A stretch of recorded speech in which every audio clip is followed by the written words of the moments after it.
English phrase.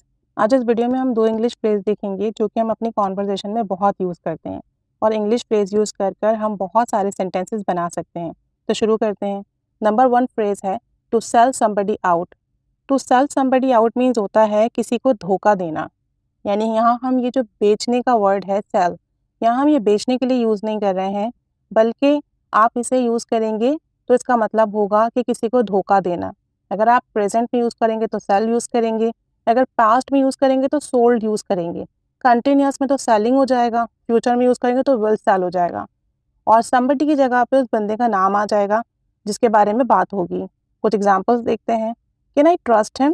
क्या मैं उस पर यकीन कर सकता हूँ या कर सकती हूँ? व्हाट डू यू से? आपका क्या ख़्याल है इस बारे में? I am in little doubt. यार मुझे थोड़ा-सा डाउट है, थोड़ा शक है। He can sell you out. वो तुम्हें धोखा दे सकता है। अब चूँकि मैंने यहाँ पे मॉडल वर्ब यूज़ किया है तो मैंने इस तरह से सेंटेंस बनाया है कि he can sell you out. वो आपको धोखा दे सकता है। एक और सेंटेंस देखें। His past character is not good. उसका माज़ी का किरदार जो है वो अच्छा नहीं है। It seems that he will sell me out. मुझे ऐसा लगता है कि वो मुझे धोखा देगा।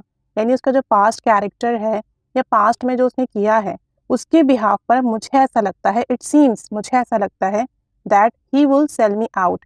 वो मुझे धोखा देगा। तो यहाँ फ्यूचर यूज़ किया है तो will sell me out use हुआ है। एक और एग्जाम्पल देखते हैं। You are going to trust him again. तुम उस पर दोबारा यकीन करने जा रहे हो या जा रही हो। How can you do this? यार तुम ऐसा कैसे कर सकते हो? ही sold you out year ago. 1 साल पहले उसने तुम्हें धोखा दिया था। Don't trust him again. अब उस पर दोबारा यकीन मत करो। तो एक सेंटेंस यहाँ कैन यूज़ करके बनाया है, एक पास्ट में यूज़ किया है और एक फ्यूचर में यूज़ किया है ताकि बहुत अच्छे से हम समझ सकें कि हम टू सेल समबडी आउट किस तरीके से अपनी कॉन्वर्जेशन में यूज़ कर सकते हैं। सेकेंड फ्रेज है over my dead body. Over my dead body इसका मतलब होता है कि आप किसी को डायरेक्टली कह दो कि नहीं ऐसा नहीं होगा। यानी आप डिनाई कर दो, आप रिफ्यूज़ कर दो बहुत स्ट्रिक्ट वे में। यानी आप अगर किसी को कहते हो कि तुमने ये काम अगर किया ना तो तुम्हें मेरी लाश पर से गुजर कर करना होगा। यानी ऐसा करने के लिए तुम्हें मेरी मौत का इंतज़ार करना होगा, मेरे जीते जी तो ये नहीं हो सकता। तो किसी को डायरेक्ट मना करने के लिए, बहुत सख्ती के साथ मना करने के लिए आप कहेंगे ओवर माई डेड बॉडी। यानी ये मुमकिन नहीं है, ये नहीं हो सकता और अगर तुम करोगे तो मेरी लाश पर से गुजर कर करना पड़ेगा। एग्जाम्पल्स देखते हैं। You can not marry her. तुम उस लड़की से शादी नहीं कर सकते। If you want to do that, अगर तुम उससे शादी करना चाहते हो, you will marry her over my dead body. तुम्हें उससे शादी करनी होगी तो मेरी लाश पर से गुजर कर करनी होगी। यानी जब मैं मर जाऊँ तो करना, जब तक मैं जिंदा हूँ तुम उससे शादी नहीं कर सकते। You will marry her over my dead body. तुम उससे शादी करोगे तब जब मेरी लाश पर से गुजर कर जाओगे, जब मैं मर जाऊँ तब। मेरे जीते जी तो ये मुमकिन नहीं है। एक और एग्जाम्पल देखते हैं। I want to shift my house. मैं अपना घर शिफ्ट करना चाहता हूँ या चाहती हूँ। Father please allow me. यानी कि वालिद मोहतरम आप मुझे इजाज़त दे दें। You can only shift your house over my dead body.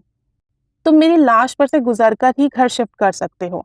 यानी मेरे जीते जी तो ये मुमकिन नहीं है, तुम घर शिफ्ट नहीं करोगे और अगर तुम्हें करना ही है तो जब मैं मर जाऊँ तब करना। यानी आप बहुत स्ट्रिक्ट वे में मना कर रहे हैं कि you can not shift your house. एक और एग्जाम्पल देखते हैं। Can I go abroad for further study? क्या मैं बाहर मुल्क जा सकता हूँ, जा सकती हूँ मजीद पढ़ाई के लिए? If you want to go abroad for higher study, अगर तुम हायर स्टडी के लिए बाहर जाना चाहते हो या चाहती हो, you will have to do over my dead body. तो तुम्हें मेरी लाश पर से गुजरना पड़ेगा। यानी कि मेरे जीते जी तो ये मुमकिन नहीं है, मैं इजाज़त नहीं दूंगा, मेरे मरने के बाद बेशक चले जाना। तो यहाँ 2 फ्रेजेस हैं, सेल समबडी आउट और ओवर माई डेड बॉडी। ये दोनों ही हम अपनी कॉन्वर्जेशन में बहुत यूज़ करते हैं। Present, past, continuous, conditional, models, सब तरह के जुमलों में इनको यूज़ किया जा सकता है। तो इन्हें अपनी कॉन्वर्जेशन में ज़रूर यूज़ कीजिए। कुछ सेंटेंसेस बनाइए, कमेंट बॉक्स में शेयर कीजिए और बताइए कि आप इन फ्रेजेस को कहाँ और किस तरह से यूज़ करने वाले हैं। So keep staying with us. Thanks for watching.